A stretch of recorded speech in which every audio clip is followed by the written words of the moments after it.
आणि 2 खासदार आहेत. त्याच्यामुळं आपण दुरुस्ती करू आपण. तर त्याच्यामुळे या सगळ्या परिस्थितीमध्ये तुम्ही आमच्या कठीण प्रसंगामध्ये मागे आमच्या पाठीशी उभं राहिला आणि सौ सुप्रियाताई सुळे, डॉक्टर अमोलजी कोल्हे यांना निवडून दिले त्याबद्दल मी तुमचे मनापासून या ठिकाणी आभार मानतो. वास्तविक पाहता वाढदिवस साजरा करण्याच्या वेगवेगळ्या पद्धती आहेत, पण आम्ही जे आदरणीय पवार साहेबांच्या नेतृत्वाखाली कामकाज करतो, मार्गदर्शनाखाली कामकाज करतो, ही मंडळी खूप आगळ्या वेगळ्या पद्धतीने या ठिकाणी वाढदिवस साजरे करत असतात. त्याचाच भाग म्हणून आम्ही साधारणतः 15 रक्तदान शिबिर हे मतदारसंघामध्ये आयोजित केलेले आहे.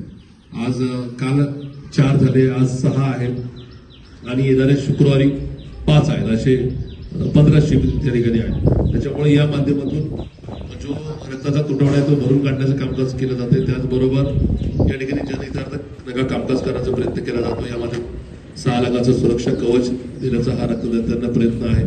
शेवटी रक्तदात्याला तो देत असताना त्याचं कुठलं मूल्य नसतं, पण त्या निमित्ताने त्याचा आदर सत्कार करावा ही आमची भूमिका असते.